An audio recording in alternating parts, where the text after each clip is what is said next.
சட்டப்பேரவை நிகழ்வுகளை அண்மை செய்தியாக தற்பொழுது பார்த்து கொண்டிருக்கிறோம்.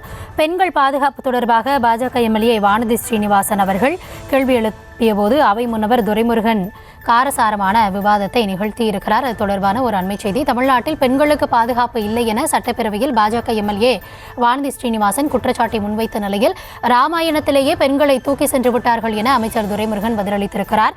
சட்டப்பேரவையில் என்ன நடந்தது என்பது தொடர்பான விவரங்களை வழங்குவதற்காக இணைகிறார் எம்முடைய செய்தியாளர் பாரி கார்த்திக். பாரி கார்த்திக், இரு தரப்பிலிருந்தும் என்னென்ன வாதங்களை அவங்க பகிர்ந்து கொண்டாங்க, சட்டப்பேரவையில் என்ன நடந்தது, விரிவான விவரங்களை வழங்கலாம்.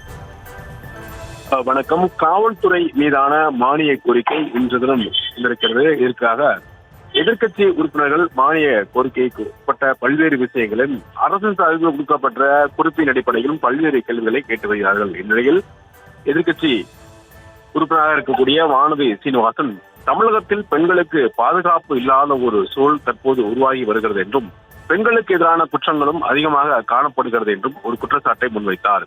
அப்போது எழுந்து பேசிய அவையின் முன்னவர் அமைச்சர் துரைமுருகன் பேசும் பொழுது, இப்படி எங்கேயாவது ஒரு சில இடங்களில் இப்படி இருப்பார்கள், ஆனால் இதை பொத்தாம் பொதுவாக சொல்ல வேண்டாம் என்றும் மேலும் தொடர்ச்சியாக பெண்களுக்கு பாதுகாப்பான மாநிலமாக தமிழ்நாடு திகழ்கிறது என்றும் உடனடியாக நடவடிக்கை எடுத்து வருவது என்றும் சுட்டிக்காட்டினார். அப்போது தொடர்ச்சியாக பேசிய துரைமுருகன் அவர்கள், ராமாயணத்திலே பெண்களை தூக்கிச் சென்றவர்களும் இருந்தார்கள், எனவே நல்லவர்கள் கெட்டவர்கள எல்லா நேரங்களிலும் எல்லா சமூகங்களும் இருப்பார்கள் என்றும் சுட்டிக்காட்டி பேசினார்.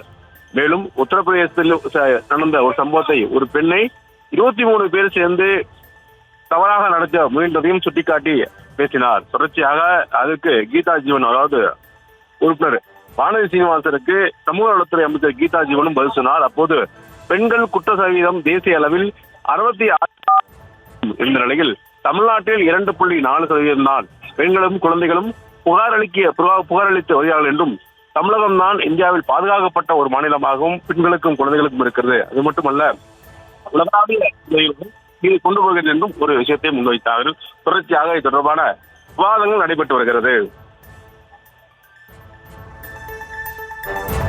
உங்களுடைய விரிவான விவரங்களுக்கு நன்றி பாரி கார்த்திக்.